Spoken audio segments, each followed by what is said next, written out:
Bueno, arratsaldeon, muy buenas tardes. Tenemos una nueva sesión hoy en el contexto del programa que está desarrollando el DIPC con la Filmoteca Vasca y con el que colaboramos desde la Cátedra de Cultura Científica. Es un programa que consiste fundamentalmente en unas proyecciones y luego unos coloquios en relación con las películas que se han proyectado. Esto se celebra en el Museo de Bellas Artes, pero acompañando a este programa, aquí también celebramos el año pasado y este año dos conferencias. Esta es la segunda conferencia de este ciclo de este año. Bien, la de hoy corre a cargo de Nerea Zabala. Ella es doctora en física, es profesora en la Facultad de Ciencia y Tecnología de la Universidad del País Vasco, por lo tanto es compañera mía de facultad. Y además es investigadora asociada al Centro de Física de Materiales de Donostia y al Donostia International Physics Center. Hoy va a hablar sobre el láser y sus aplicaciones en una conferencia que se titula Herramientas de luz de la ciencia ficción a las películas moleculares. Esperemos que disfruten de la conferencia.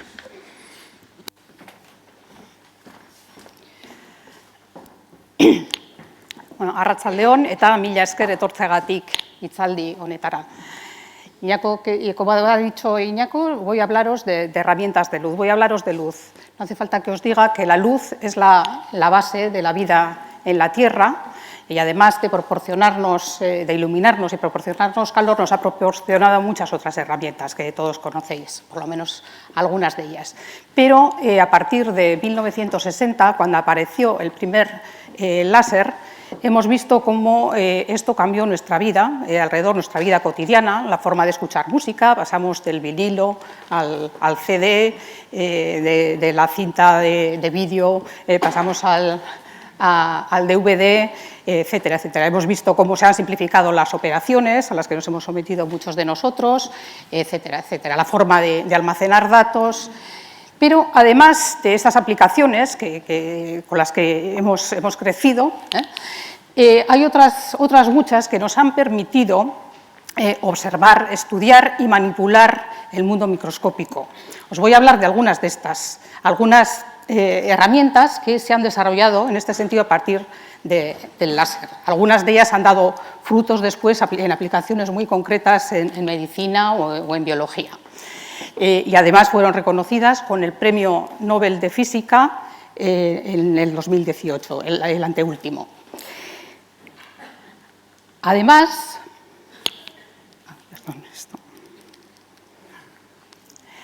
a mediados de los 60, irrumpieron una serie de películas y series que hoy en día son icónicas, en las que el rayo láser aparece como un protagonista. Es un arma que permite quemar, destruir, mover objetos. Entonces, esto era ciencia ficción, pero algunas cosas de estas más tarde se volvieron realidad. De todas formas, aquí se utilizan como armas. Yo no os voy a hablar de armas, sino que os voy a hablar de herramientas. Sin ir más lejos, en Bilbao, y muy recientemente, preparando esta charla, y ojeando un poco por internet, vi que en Bilbao teníamos un láser-gune. Dije, uy, no me había enterado. No sé si conocéis, los gunes son centros de investigación. En Donostia tenemos el nanogune, en Vitoria está el energigune, en Zamudio tenemos biogune, tenemos un biomagune. Pues un láser-gune tiene que ser un centro de investigación de láseres. Pues no es así.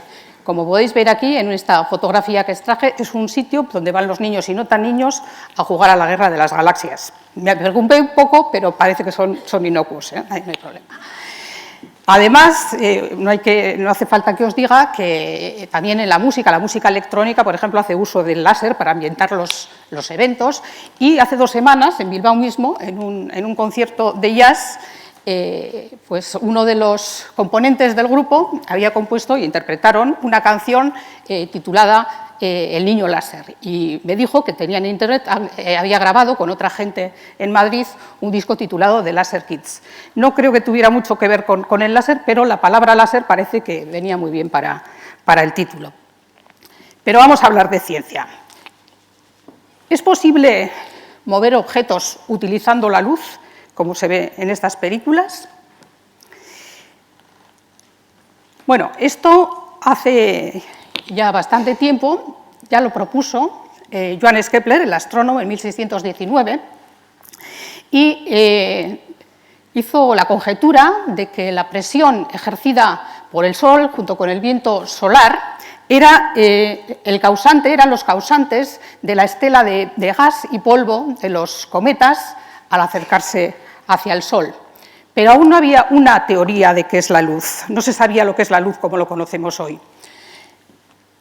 Tuvieron que pasar 2 siglos para que James Clerk Maxwell condensara una serie de experimentos, muchos experimentos que había desarrollado mucha gente sobre los fenómenos eléctricos y magnéticos, y llegara a estas ecuaciones, que son unas ecuaciones muy bellas y condensan cantidad de fenómenos y además son la base del desarrollo, del desarrollo industrial y tecnológico del siglo XX.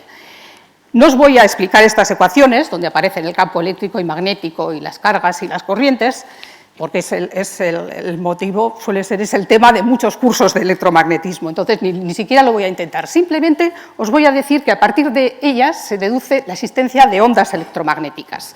Aquí tenéis, las ondas electromagnéticas, la luz son ondas electromagnéticas, se deduce que la luz no son más que ondas electromagnéticas, perturbaciones de los campos eléctricos y magnéticos que se propagan en el espacio y en el tiempo, y Maxwell ya se dio cuenta de que la luz lleva consigo una energía y un momento. O sea, es decir, puede ejercer una fuerza, una presión sobre los objetos. Para que os hagáis una idea, las ondas electromagnéticas están caracterizadas por su longitud de onda, las podemos representar así. Entonces, tenemos unas ondas que la longitud de onda es la diferencia entre dos de estas crestas, ¿no? Lo podéis comparar con las ondas en la superficie, que se forman en la superficie del agua. La diferencia es que estas ondas no necesitan un medio para propagarse, son ondas que se propagan en el vacío. El sonido también necesita un medio para propagarse. Si hacemos vacío en una campana de vacío, no oímos el sonido, pero la luz sí que se propaga. Entonces, tenemos ondas electromagnéticas con una longitud de onda que representamos aquí, lambda, que puede ser más grande, en el caso del rojo, o en el caso del verde es más pequeño y el azul más pequeño, pero todas ellas se propagan con la misma velocidad. Para que os hagáis una idea, el tamaño de la distancia entre dos crestas de estas es unas 1000 veces más pequeña, una distancia más corta que el espesor de un pelo de nuestro cabello. Pero, como decía, todas ellas se propagan con la misma velocidad, que son 300.000 kilómetros por segundo. Esto quiere decir que, si hacemos la cuenta, un rayo que sale del Sol y llega a la Tierra solamente tarda 8 minutos en llegar. Pero esas ondas que os he enseñado aquí, que van entre, digamos, 300 nanómetros, lo medimos en nanómetros, y entre 300 y 700 nanómetros, entre el violeta y el rojo, son solamente las ondas que podemos ver con nuestros ojos. Pero existen otras ondas electromagnéticas con una longitud de onda mayor, la luz infrarroja. Aquí estamos viendo estos días que nos da estos mapas de los cuerpos que están calientes, las microondas que utilizamos en los hornos de casa de hoy en día, los hornos microondas y los teléfonos móviles, o las ondas de radio que utilizamos para las comunicaciones. Y tenemos también unas ondas con longitudes de onda más cortas. El ultravioleta, los rayos que vienen del Sol o que usamos para ponernos morenos, los rayos X que se utilizan para hacer radiografías, o los rayos gamma, que igual habéis visto la serie, si habéis visto la serie de Chernobyl. Las radiaciones con estas longitudes de onda cortas se denominan radiaciones ionizantes y son peligrosas porque pueden ionizar la materia. Las otras son radiaciones no ionizantes.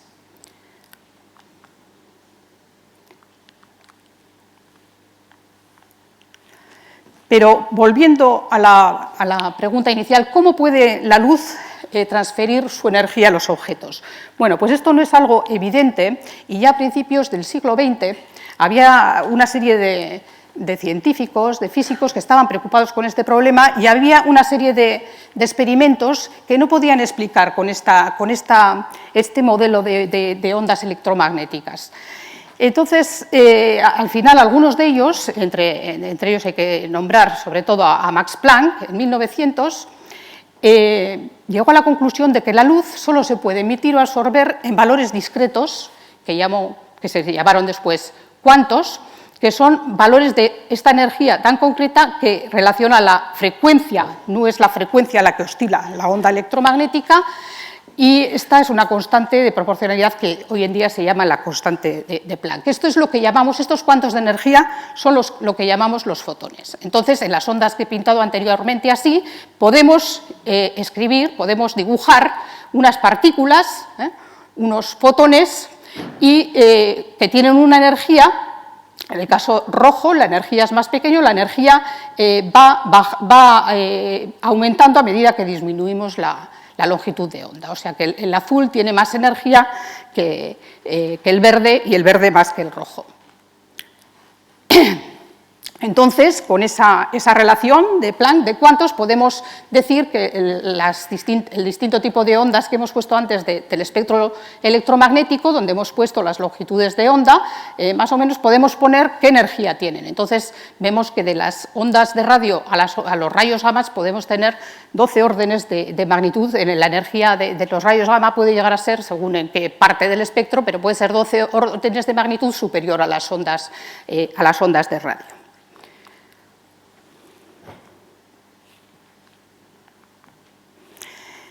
Einstein, que es más famoso en estas charlas sobre todo por la teoría de la relatividad, también se preocupó de estos problemas y en 1905 ya explicó el efecto fotoeléctrico que había sido descubierto anteriormente por Heinrich Hertz en 1890, que consiste en enviar luz sobre una placa metálica y que salen electrones. Al enviar luz salen electrones y entonces se crea una corriente eléctrica. Este es un efecto que tiene muchas aplicaciones en la célula fotoeléctrica y sirvió para desarrollar el cine hablado, por ejemplo, o enviar imágenes de la televisión.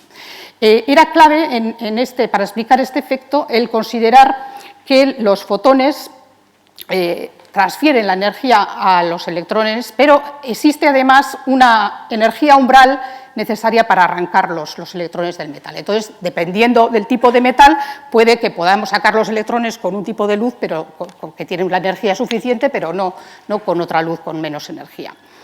En el 1921, de hecho, Einstein recibió el Premio Nobel de Física por la explicación de este efecto. No tiene el Nobel de Física por la teoría de la relatividad.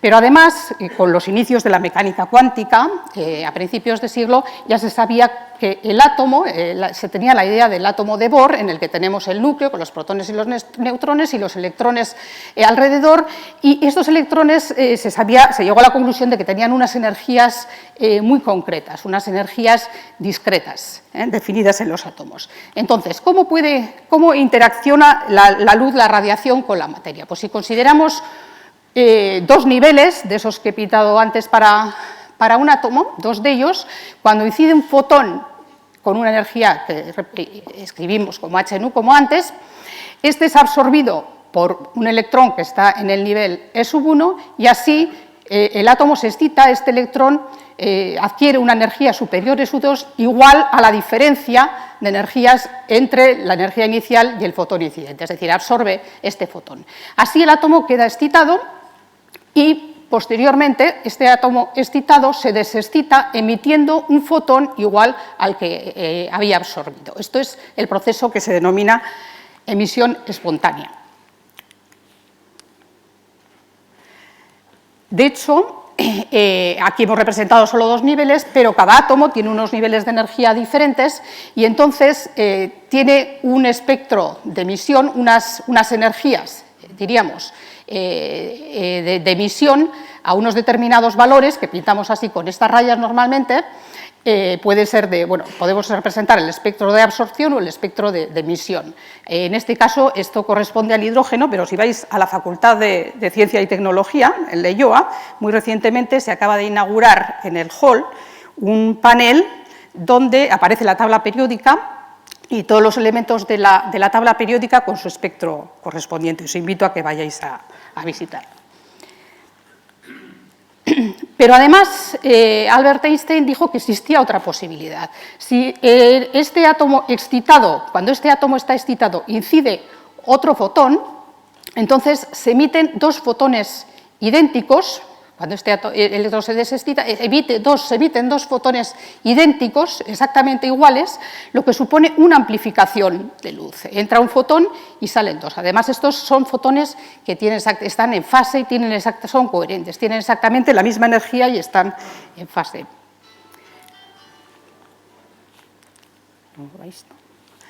Bueno, entonces, volviendo a la pregunta inicial, si la luz puede mover objetos, si puede transferir su energía para mover los objetos, pues la respuesta es que en teoría sí, pero con las fuentes de luz artificiales, bueno, y las fuentes de luz naturales y las fuentes de luz artificiales que existían hasta aproximadamente 1960, pues esto no era posible.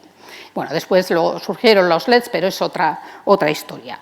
Pero en 1960, esta idea de la emisión estimulada de luz, de amplificación de luz, se puso en práctica, bueno, resultó ser realidad, había habido mucha gente detrás, pero no fue posible ponerla en práctica, y fue en 1960 cuando Theodor Maiman consiguió por fin sacar un rayo de luz coherente, un láser, surgió el láser, y en este caso era de color rojo porque usaba un material de rubí. Aquí tenéis, no se ve igual muy bien, aquí tenéis una fotografía del dispositivo que utilizó.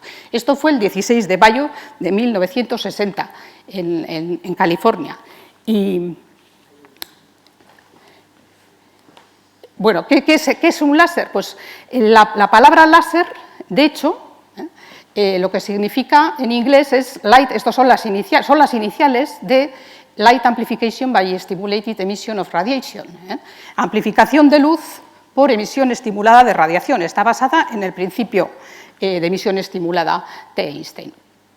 De hecho, las consecuencias y la revolución que supuso la aparición de este primer láser el 16 de mayo de 1960 fue tal y ha dado lugar a tales avances en los 60 años que han pasado desde entonces. Este 16 de mayo se conmemoran 60 años de la aparición del primer láser, que la UNESCO ha declarado este día como el Día Internacional de la Luz, para poner de manifiesto su importancia.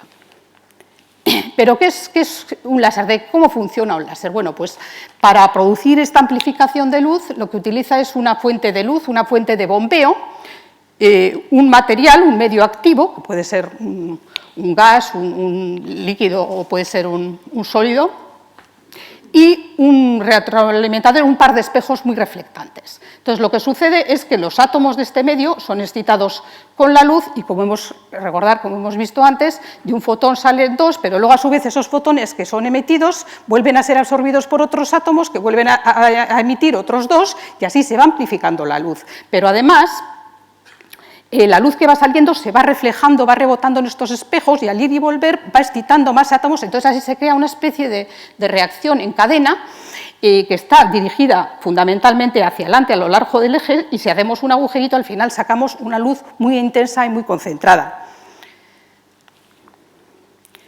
Para que nos hagamos una idea, ¿por qué no se podía mover objetos antes con las fuentes de luz que había? Las fuentes de luz que había antes, la luz natural o la luz de una antorcha o de una bombilla incandescente, como tenemos aquí, es una luz que está difuminada. Si tenemos una luz, se esparce por todo el espacio alrededor, y la podemos representar como una serie de ondas de distintas longitudes de onda cuyos máximos y mínimos no coinciden, es decir, un revoltijo de ondas incoherentes que dan lugar a la luz blanca. Pero si tenemos un láser, por ejemplo, rojo, pues tenemos una cosa como así, ¿no? Tenemos las ondas con todos los máximos en el mismo lugar y del mismo color. Es una luz monocolor, es decir, tiene solo una frecuencia. Esto se dice que es una luz coherente, con coherencia temporal y coherencia espacial. Es decir, veis que está dirigida en una línea muy concreta, está la luz muy concentrada, y si proyectamos, por ejemplo, aquí en Unamuno, pues vemos el punto, ¿no? Le podemos señalar. Es decir, es una luz de gran intensidad y gran alcance. Bueno, para ver esto, la diferencia, podemos he traído un CD. Un CD tiene grabadas unas pistas, que aunque no lo veáis, entonces cuando la luz blanca, simplemente a simple vista, si lo movéis un poco podéis ver todos los colores del espectro, pero si, a ver si lo puedo ver aquí, si apunto aquí al reflejarse, podéis ver los colores, ¿veis los colores del espectro del azul, amarillo, rojo. Si hago lo mismo con el láser, este es el verde, voy a hacer con el verde, veis que no salen luces de colorines. Si envío luz verde, pues sale luz verde, ¿no? La luz reflejada, sale luz verde, ¿no? Bueno, aquí este láser no es muy bueno, ¿eh? Si hago con el rojo, pues lo mismo. Este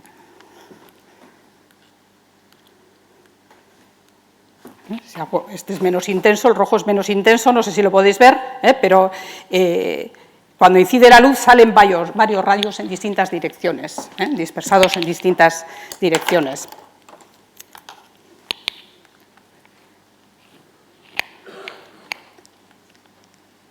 Bueno, pero ¿qué se puede hacer con un láser? Bueno, ya habéis visto muchas cosas que se han hecho, pero eso se plantearon muchos científicos en los años 60 y en los años siguientes, y entre ellos estaba Arthur Askin en New Jersey, y experimentando con un láser de argón, bueno, de hecho limpiándolo, vio que este movía las partículas, ¿no? Entonces, se dio cuenta que con el láser era posible atraer y mover objetos neutros microscópicos, usando la presión de radiación que hemos dicho antes de la luz.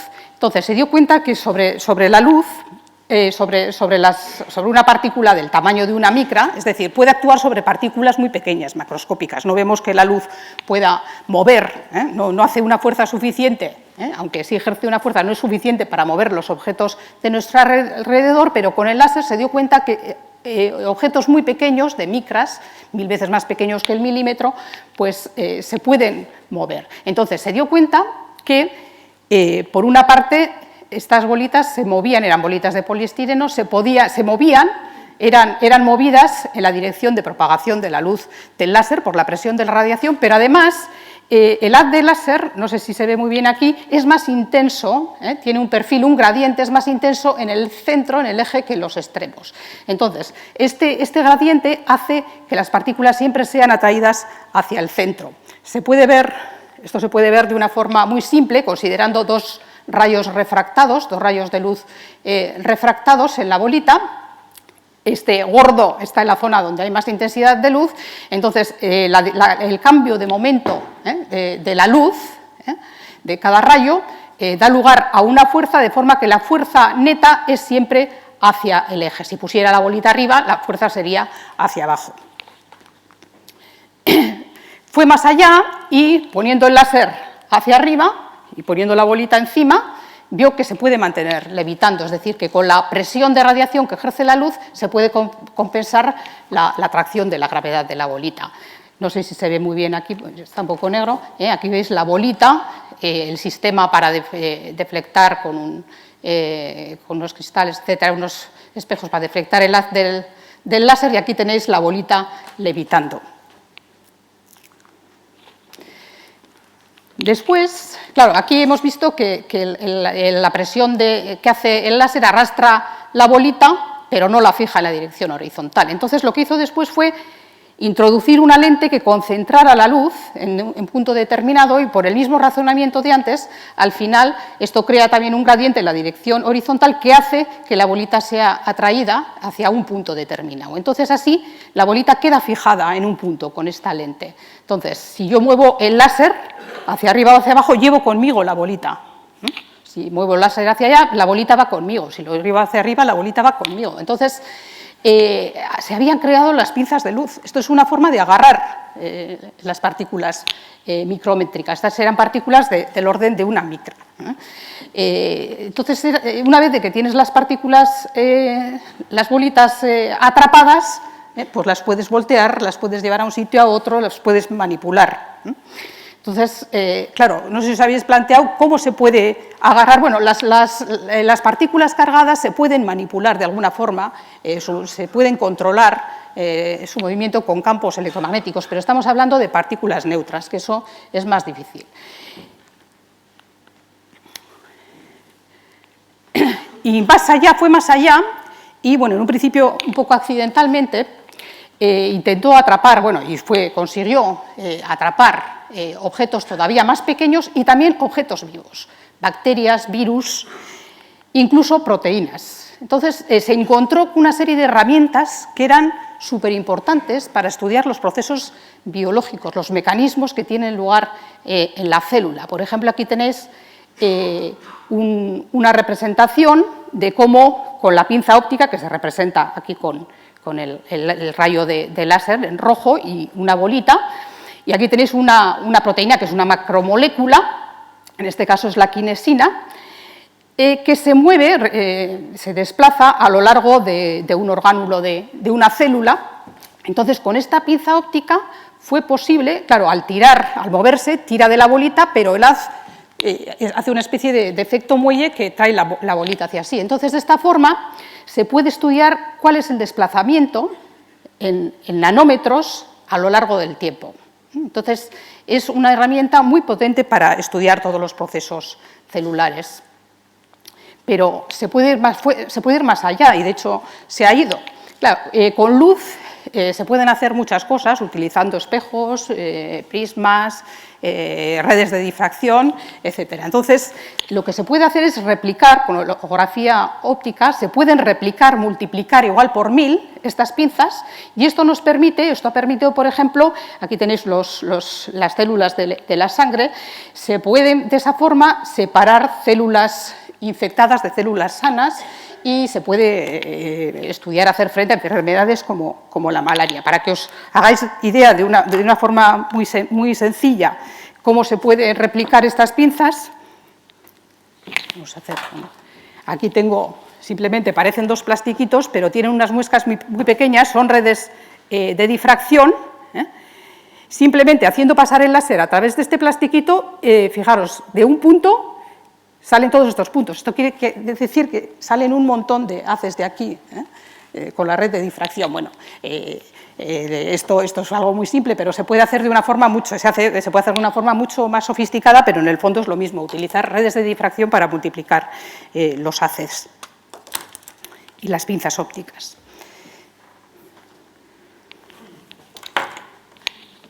Además, Askin se dio cuenta que era posible penetrar en la célula. Con los láseres se pueden hacer perforaciones muy finas, como se puede concentrar tanto la intensidad, y bueno, también se puede emitir la luz en pulsos muy cortos, se pueden hacer perforaciones muy finas. Eso hace que se usen para transformar y perforar materiales, modelar materiales, pero también la materia viva. Entonces, con el láser se puede penetrar, se pueden hacer agujeros, penetrar dentro de la célula, y se pueden manipular, cortar, mover, voltear, estirar cromosomas y todos los componentes de la célula. Es decir, tenemos herramientas de luz que hacen posible agarrar, observar, voltear, cortar, empujar, atraer. Tenemos una caja de herramientas microscópica, digamos, que nos permite trabajar con el mundo microscópico y el mundo biológico, diríamos. Entonces, esto realmente es una ciencia ficción que se ha hecho realidad, y es una herramienta que hoy en día se utiliza en muchos laboratorios y hospitales. Aunque Askin, que bueno, aquí en la foto que os he enseñado antes corresponde al premio Nobel, no se lo he dicho, pero por este descubrimiento de las pinzas ópticas recibió el premio Nobel en 2018, junto con otros dos científicos que os presentaré más adelante. Aquí se le ve en el laboratorio, en New Jersey, con Chu, trabajando en el enfriamiento de objetos todavía más pequeños, los átomos, utilizando láseres de la misma forma que utilizaba Askin en las pinzas ópticas, bueno, en este caso poniendo un láser frente a otro, con dos láseres y bueno, con un sistema más complicado, fue posible enfriar y atrapar objetos. Enfriar quiere decir reducir el movimiento, porque los átomos están, es decir, crear trampas para los átomos, aunque él no participó luego directamente en estos estudios. Chu, por ejemplo, con Cohen y con Phillips recibieron el premio Nobel por este descubrimiento en el 97. Bueno, ahora voy a hablar de otra aplicación. Bueno, realmente ha sido una obsesión desde que se descubrió el primer láser, el conseguir pulsos cada vez más cortos y más intensos. Hemos visto que esta luz se puede concentrar toda la energía en un área, en un volumen muy pequeño, en un spot muy pequeño, incrementando muchísimo la intensidad de la luz. La potencia, además, estos pulsos, esta luz del láser se puede emitir como en flashes, en pulsos. Aquí tenéis representado cómo sería un pulso de estos, que tienen una cierta duración en el tiempo. Entonces, la potencia de pico de estos pulsos se puede aumentar reduciendo la duración de los pulsos. Entonces, desde que se descubrió el láser, se fue incrementando cada vez más la intensidad, se fueron consiguiendo pulsos cada vez más intensos y más cortos, pero llegó un momento en el que ya no se podía aumentar, se llegó a una especie de saturación, no se podía aumentar más la potencia porque se destruía el material amplificador, ese material que os he pintado antes de rojo, donde se producía este efecto cascada, ¿no? Claro, cuando tenemos estas potencias tan grandes, estas intensidades tan grandes, el campo eléctrico es muy grande y se produce una especie de rotura dieléctrica, como sucede en el vacío cuando se produce una chispa, ¿no? Entonces, deja de funcionar el láser.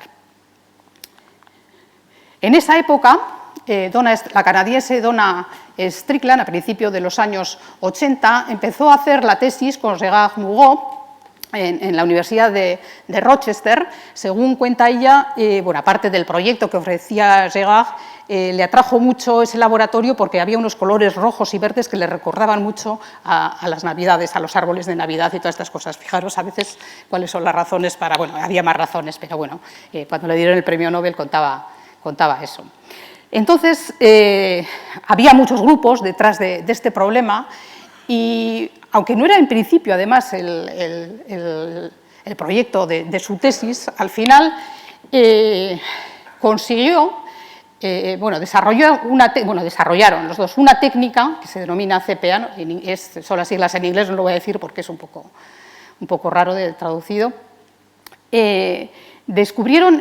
Consiguieron un modo, dieron con una forma de resolver este problema, de forma que en un principio consiguieron obtener una potencia de 1 teravatio para pulsos de duración de picosegundo, 10 a la menos 12 segundos, y más tarde no solo obtuvieron esto, sino que además dieron con la clave, digamos, para seguir aumentando la intensidad de los pulsos y disminuyendo la duración de los pulsos.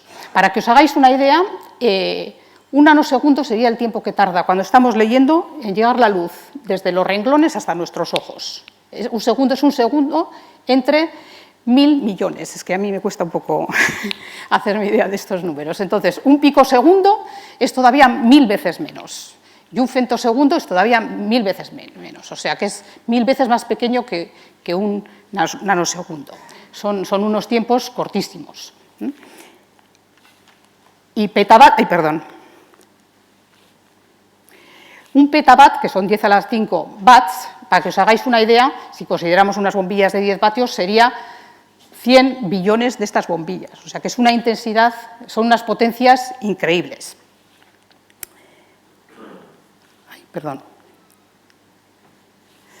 Bueno, brevemente, ¿en qué consistía esta técnica? Pues lo que propusieron ellos fue, lo que se les ocurrió, fue lo siguiente.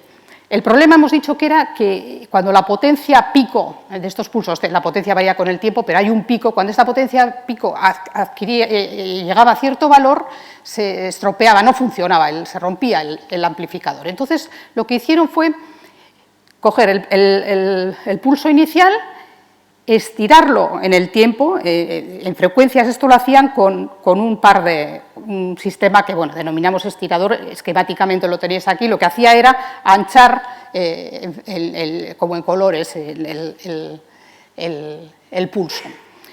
Así disminuye la frecuencia, disminuye la potencia y se puede amplificar. Entonces, una vez de que se ha amplificado, aquí tenéis el pulso que sale, es un pulso estirado y con mucha más intensidad, mucho más alto en intensidad, más amplitud.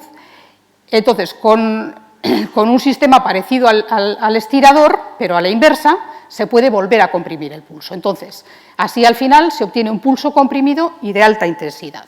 Bueno, por el desarrollo de esta técnica, Szegary y Dona también recibieron, junto con Askin, el premio Nobel en ese año. Bueno, no he dicho, pero Askin, cuando recibió el premio Nobel, tenía 96 años, en el 2018. Es la persona más, bueno, de física por lo menos, el más mayor que ha recibido el premio Nobel. Y Donna Strickland, tenía ganas de contaros esta historia también, precisamente por eso, porque es la tercera mujer que ha conseguido el premio Nobel desde sus inicios. En 1903 fue Marie Curie, 60 años más tarde fue Maria Gopper-Meyer y 55 años después, Donna Strickland. No sé, el siguiente será el 50 o no sé cuánto habrá que esperar. Pero bueno, la verdad que yo me puse muy contenta, por lo menos y mucha más gente, cuando supimos que estaba involucrada en este premio Nobel. Y además, luego viendo, pues realmente es una mujer, yo entrevistas que he visto y así, es una mujer que parece pues, bastante próxima, ¿no? Tampoco... Bueno, hay muchas aplicaciones del láser, de los pulsos ultracortos, pero quizá la que más conozcamos, la más famosa, es la de la cirugía ocular láser. Y bueno, también se usan mucho estos láseres de pulsos tan cortos, se utilizan también en cirugía cardiovascular, porque al final se pueden perforar, al ser los pulsos tan cortos, se pueden perforar, la energía se puede transmitir al material de forma que al actuar con tiempos mucho más cortos, esto sería el efecto, aquí se representa un láser de pulsos más largos y un láser de pulsos más cortos, de nanosegundos y de femtosegundos, y podéis ver esquemáticamente el efecto sobre un material, ¿no? En este caso se produce mucho más daño, el calor se difunde y se estropean, hay efectos colaterales. Sin embargo, en este caso se hace una perforación muy precisa, con un daño mínimo, ¿no? Este es una perforación muy precisa. Entonces, utilizando este tipo de láseres de femtosegundos, fue posible desarrollar lo que se llama la técnica LASIK, que veis aquí representada. Se realizan una serie de perforaciones o cavitaciones en la córnea, después se levanta un tapete sin romperlo totalmente y con otro láser se puede actuar en un disco interno y se puede modificar el cristalino. Luego se cierra y así, con este aplanamiento de la córnea, se corrige, por ejemplo, la miopía. También se puede aplicar al astigmatismo. Bueno, esto es algo muy esquemático, pero nos da idea de una de las aplicaciones muy evidente en medicina del láser de femtosegundo. Pero no solo en medicina, sino en investigación es una herramienta increíble. ¿Por qué? Pues porque nos permite ver y de alguna forma fotografiar los fenómenos del mundo microscópico. Los pulsos ultracortos pueden observar movimientos muy rápidos del mundo de las moléculas, los átomos, los electrones. En este mundo las cosas van muy rápidas. Si comparamos nuestro entorno, el mundo macroscópico de nuestro alrededor, las cosas que vemos suceden en segundos. El disparador más rápido de una cámara fotográfica puede ir en milisegundos. Con el láser de femtosegundos podemos seguir, podemos excitar y podemos de alguna forma ver pues vibraciones, los movimientos de las moléculas, el efecto de los electrones en los enlaces, en las reacciones, etc. El movimiento de los electrones en los átomos y en las moléculas sucede todavía en tiempos más pequeños que el femtosegundos, en atosegundos. un atosegundo es 1000 veces más pequeño que el femtosegundo. Para que os hagáis ideas, sería el tiempo que tarda la luz en atravesar una molécula de agua. Entonces, esto nos abre la posibilidad de describir, de estudiar estos fenómenos. Antes podíamos ver el estado inicial y el final, pero no cómo sucede toda la dinámica, ¿no? La dinámica final cuántica de los electrones. Para que os hagáis una idea, podemos comparar, no sé si habéis visto alguna vez ese tipo de imágenes que se pueden tomar con una lámpara estroboscópica que lanza destellos con una determinada frecuencia. Entonces, aquí, por ejemplo, tenéis un dibujo de una saltadora de trampolín, aquí de un balón. Entonces, si lo vemos a simple vista, pues vemos dónde empieza y dónde termina y no vemos detalladamente cuál es la trayectoria que sigue. Aquí podemos ver cómo el centro de gravedad sigue una trayectoria parabólica. Pues estos destellos de la lámpara de milisegundo nos permiten fijar en distintas posiciones el objeto. Pues algo parecido sucede con el láser de femtosegundo. Aquí tenéis, por ejemplo, un artículo muy reciente donde se han obtenido una especie de películas de la dinámica, en este caso es una dinámica cuántica de una molécula.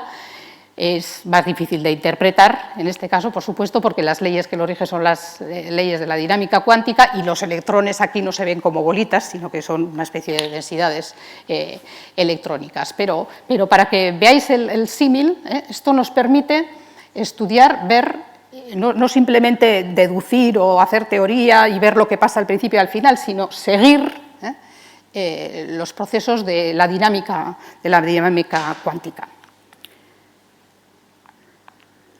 Bueno, y los pulsos ultraintensos, la posibilidad de generar pulsos tan intensos, es lo que se denomina luz extrema, nos permite el petawatt y ir todavía más allá,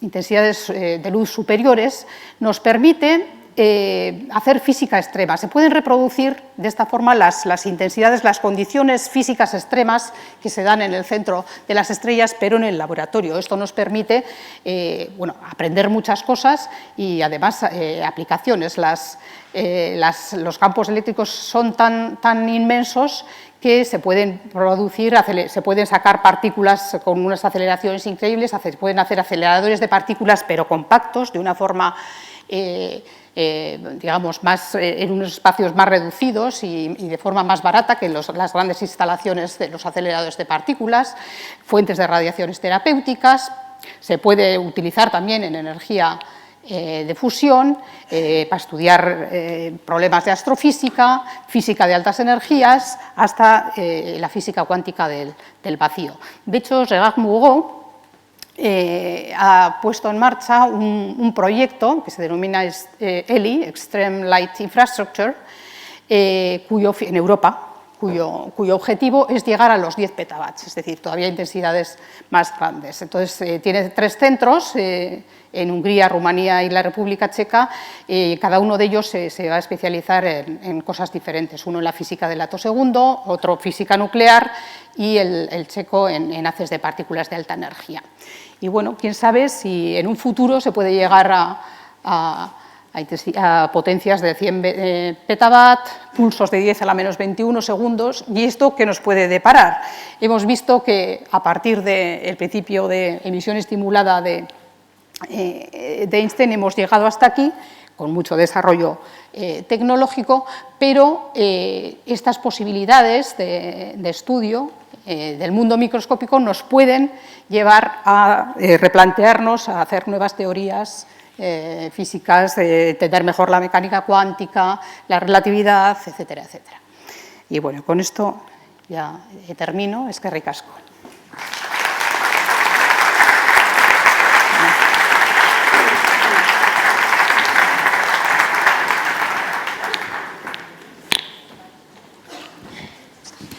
Muy bien, eskerrik asko, Nerea.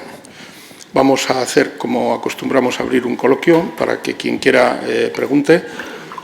Hay que preguntar con el micrófono siempre. Esta es la condición. Entonces, se levanta la mano y pasamos un micrófono.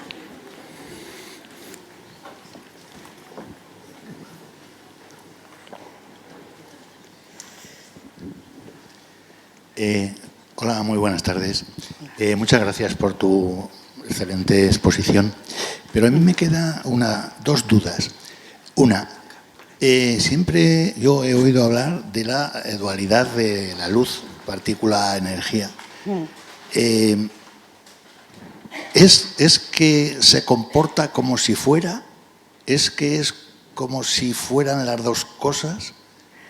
Es que, en fin, no sé si me explico la pregunta. Y otra cosa te quería preguntar. Cuando hablas de generación de energías de fusión, ¿te refieres a conseguir la fusión nuclear? Sí, bueno, hay proyectos de esto, entonces ahí es muy importante pues, conseguir el confinamiento de las partículas, etcétera, etcétera. No es directamente, es en esos proyectos donde pueden, porque, claro, para producir haces de partículas, etcétera, se puede, sí. O sea, no es que sea solo esto, sino que puede ayudar a... Sí, lo de onda corpúsculo sí es un poco difícil, estaríamos todos más contentos si fuera una cosa u otra, pero es que hay experimentos que se explican de una forma y otros que se explican de otra. Entonces, sí, pues es así, no sé, lo puedes entender como, yo qué sé, un cilindro, si lo proyectas de una forma es como un círculo y si de otra es un rectángulo, no sé, depende cómo interacciones con ello, cómo lo veas, ¿no? Es un poco, nos gustaría a todos que fuera una cosa u otra, somos como más cuadrados, pero las cosas del mundo cuántico son un poco más difusas. Bueno, ahora ¿yo? ¿Hablo yo? Me refiero al terreno de la máquina herramienta, en la cual yo he trabajado bastante. Sí. Entonces, cuando yo ya lo dejé, porque ya me jubilé, pero se hablaba de dos factores para la precisión del trabajo. O sea, un por un lado era la potencia. Pues veo. Perdón, estaba Perdón, Por un lado era la potencia de corte, máquinas de cortar, chapa o piezas, según perfiles, por control numérico, lo que sea. Pero por otro lado, la precisión, claro. Entonces, la precisión y la potencia de corte están en relación inversa. ¿Se ha avanzado en este terreno? ¿Tenéis experiencia ¿Os relacionáis con las empresas de máquina herramienta de aquí, de Euskadi? Bueno, yo realmente soy teórica, no trabajo directamente con las empresas de máquina herramienta. Hablar de láser es que es una cosa, hoy en día es una cosa muy versátil. Es verdad que la máquina de herramienta, el láser, permite hacer unos cortes y... bueno, y no solo la máquina herramienta, hace poco me compré unos pendientes que, bueno, me gustaron, tenía unos dibujos geométricos y me dijo, el artesano trabaja con láser, lo hace con láser. Y ojo, pues... y bueno, pues es que un láser puede ser desde una instalación enorme, claro, depende de la aplicación, hasta puede ser hoy en día un granito de azúcar o algo todavía mucho más pequeño. Que, claro, depende de dónde quieras llegar, para qué lo quieras usar. Si quieres un láser de mucho alcance, pues tiene que ser de una forma. Si lo quieres usar dentro de un sistema microscópico, no hace falta que tenga mucho alcance, necesita otras condiciones. No, en el tema de máquina herramienta, pues no sí, sé, yo no se trabaja sobre piezas grandes. Sí, claro, depende. Y sobre todo, últimamente, en la... Sí, ahí es importante la potencia. Para la industria aeronáutica, no para cortar... que sean pulsos tan cortos. No, para cortar piezas grandes de partes de componentes de avión. Sí. No, es que la potencia y la precisión, claro, siempre estaban... era la controversia, ¿no? Entonces, sí, claro. ¿Cómo se puede conseguir potencia con pulsos más cortos y precisión? Aumentas la potencia. ¿Ya? Pero claro. Sí.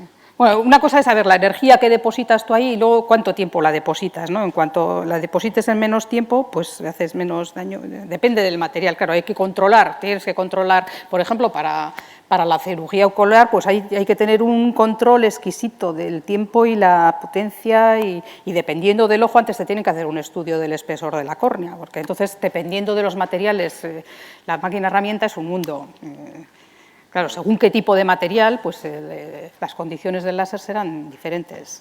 Gracias. Un mundo, pero seguro que sabes mucho más que yo de los láseres de esto. Lo he vivido, pero... Claro, porque lo has vivido, sí, lo sabes. Sí, pues sería un problema ahí. Claro, hay que compensar entre el tiempo y la energía que depositas, pues dependiendo de lo que quieras hacer.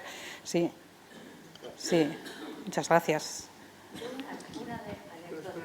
sí. Hola. Hola. Gracias también por las explicaciones. Gracias a vosotros por escuchar. Tengo curiosidad. Bueno, primero, siempre los láseres no serán visibles. Me refiero que se utilicen con longitudes de onda visibles como el puntero o así. Sí, sí. Y esto viene en relación de que parece ser que también se están utilizando incluso, pues, por ejemplo, para medir la distancia instantánea de la Luna con la Tierra, ¿no? Medidas muy precisas. Eso es. Sí. Y esos láseres me imagino que no son visibles, no lo vemos. Entonces, se está empleando... ¿Hasta dónde podemos alcanzar para hacer mediciones de ese tipo? Sí, mira, el primer láser que se utilizó, bueno, y los que se utilizan con punteros, el primero fue el rojo, el típico, después el verde, el azul, hay láseres ultravioletas, hay láseres infrarrojos que se usan mucho, bueno, aquí en algunos de los experimentos de Askin, de hecho, no lo he dicho, pero con el material biológico utilizaba infrarrojos. Y bueno, los han desarrollado ultravioletas, hasta hay láseres de rayos X, que es impresionante, son bastante recientes, pero bueno, la energía que puedes concentrar ahí es impresionante. Y entonces, pues, sí, ¿dónde se puede llegar? Pues en astronomía pues, se utilizan hasta para comunicaciones, láseres de mucho alcance, ¿no? En ese caso. Pues, dispersión. Bueno, a ver, se pueden diseñar de distinta forma. Algo hay, pero muy poco. Lo puedes concentrar en una micra. Bueno, eso tiene que ver con la longitud de onda. El tamaño mínimo en que puedes concentrar, el spot mínimo en el que puedes concentrar es del orden de la longitud de onda. Entonces, cuanto menor sea la longitud de onda, supone que lo puedes concentrar puedes hacer un spot más pequeño, porque se supera el límite de difracción. Entonces, depende un poco de eso. Y bueno, luego lo bueno que sea el láser, lo pura que sea, digamos, la longitud un poco, la coherencia, ¿no? Lo buena que sea la coherencia espacial, son muchas condiciones. Sí. ¿Se comporta igual cualquier medio?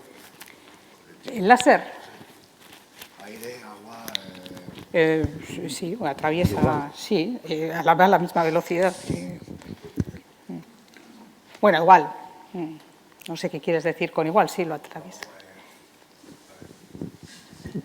Hay cualquier tipo de señal o dentro del espectro electromagnético, cuando queremos transmitir o transportar energía. Bueno, no, la luz sí no se dispersa. Claro. Entonces, dependiendo del medio... Sí, la velocidad, la velocidad en el medio depende del índice de refracción del medio, sí.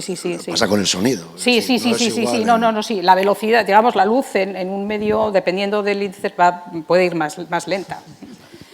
De hecho, puede suceder, hay algunas condiciones en las que puede que partículas muy energéticas, igual habéis visto en estas películas de energía nuclear en Chernobyl, y así se ve donde se meten las barras de radiación en unas piscinas de agua que se ve como una luz azul.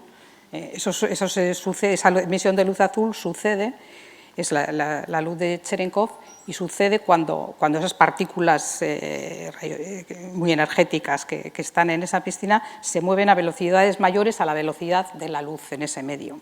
Una partícula en el vacío no puede ir a una velocidad superior a la de la luz, pero sí puede suceder que en un medio puede ser que vaya a una velocidad. Entonces se producen como unas ondas de choque y se emite esta radiación azul.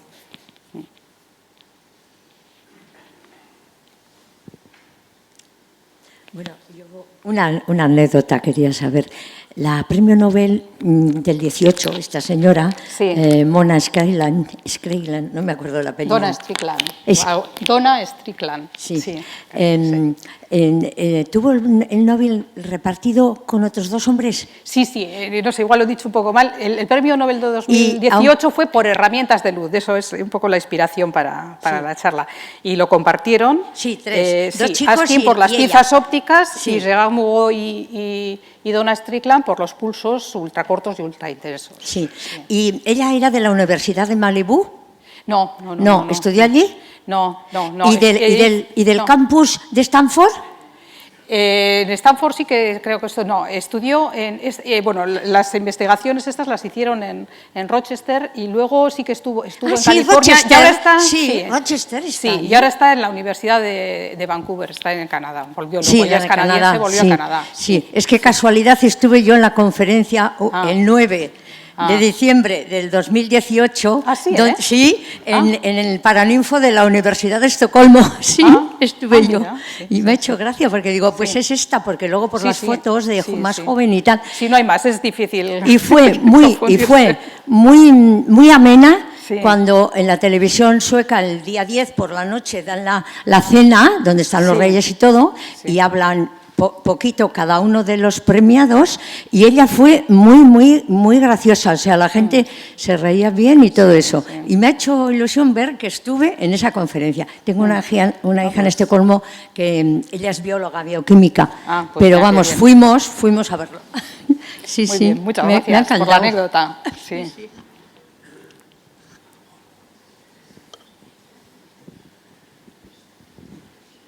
Hola, buenas tardes. Hola, buenas tardes. Buenas noches.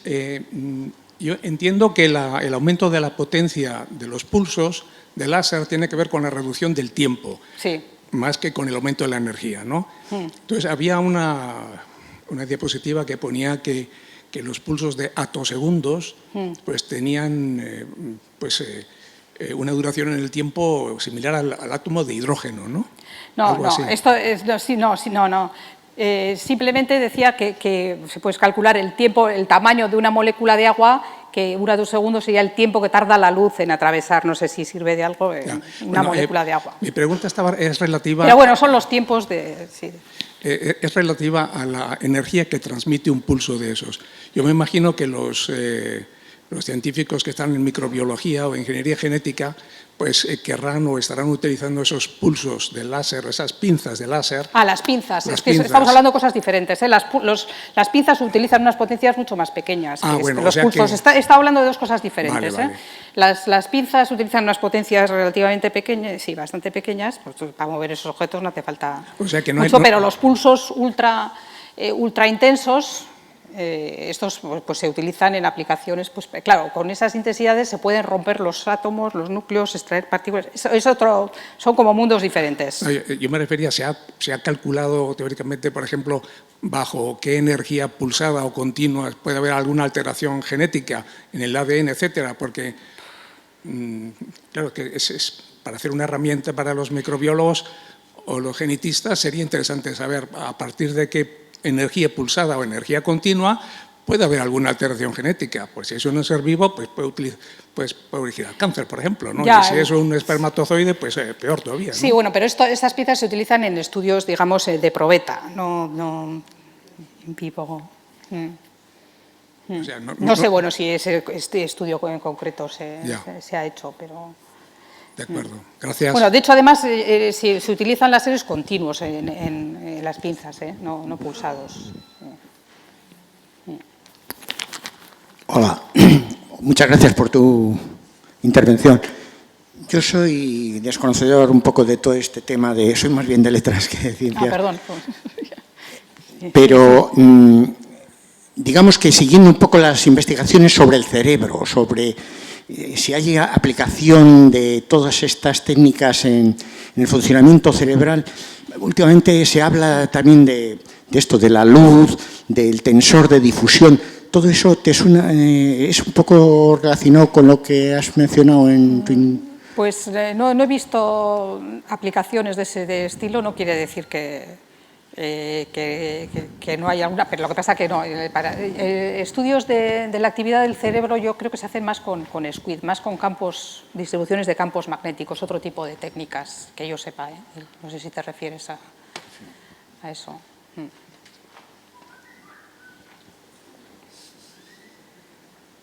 Que yo sepa, no. Pero bueno, nunca se sabe. No te diría que no se esté haciendo algo. Hombre, sí se podría, si igual se estudia algo de, no sé, de alguna forma, pero no sé, de las conexiones neuronales o algo puede ser que se estudie algo de eso, pero no he visto nada de lo que he mirado, que no quiere decir que no exista.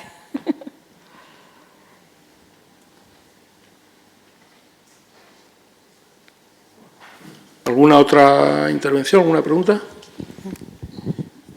Hablando un poco de la medida de las distancias con el láser, yo veo que la luz del láser reflejada, primero me pregunto, ¿es también luz láser o no? Sí, bueno, al reflejarse se pierde un poco, sí, es la luz que sale del láser, sí, es luz láser, pero simplemente que se desvía de dirección. Lo que pasa que sí, pierde un poco, ves que pierde un poco la intensidad, ¿no? Sí, pero sí, no, es que estaba preguntándome cómo, si se utilizan para medir, por ejemplo, cuando en el Apolo 11 puso un espejo, no sé quién de ellos, Armstrong o Aldrin, para medir la distancia a la Luna, y si son invisibles, ¿cómo se detecta luego el reflejo aquí? ¿O hay alguna, supongo que habrá alguna capacidad, alguna forma de detectar ese rayo láser reflejado, ¿no? Sí, me imagino que sí, tiene que ser detectores muy sensibles, sí. No lo conozco exactamente, pero sí tiene que ser muy, muy sensibles, sí. Yo tengo un poco comentario para este señor, de lo que está diciendo, puedo comentarle.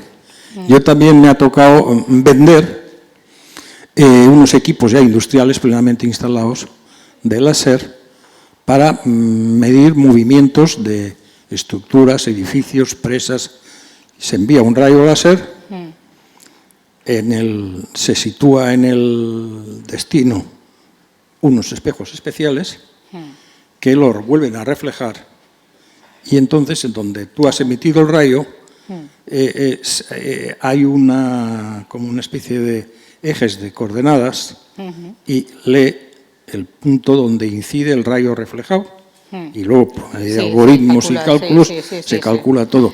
El rayo reflejado es exactamente rayo láser como el emitido. Sí, eso sí. Sí, pero te digo, cada técnica, cada aplicación del láser es un mundo. O sea, es que es algo tan versátil y tan... Sí, es imposible controlar todas las aplicaciones. El que más sabe es el que está centrado en esa Sí, es para medir, por ejemplo, claro, pues un edificio, una presa, un desmonte. Creo que ahora en Zaldívar están utilizando algún equipo para ver los movimientos que puede hacer la cantera esa. Bueno, era eso, que el rayo reflejado es igual que el rayo emitido.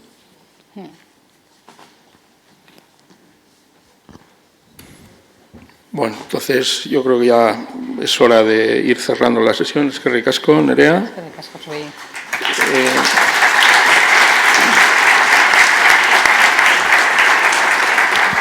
Bueno, antes de irnos sí quería decir dos cosas. Una, que el próximo día 13 celebramos con un día de antelación el día de Pi, pero esto será en Vizcaya Aretua, con una sesión de toda la tarde, a partir de las 6 de la tarde, de conferencias sobre matemáticas. Y luego ya aquí en Bidebarrieta, en el ciclo de Bidebarrieta Científica, el próximo 25 de marzo va a haber un coloquio entre la profesora Marta Macho y la escritora Rosa Montero, para que, si les interesa, lo anoten. Y por ahora, nada más. Muchas gracias.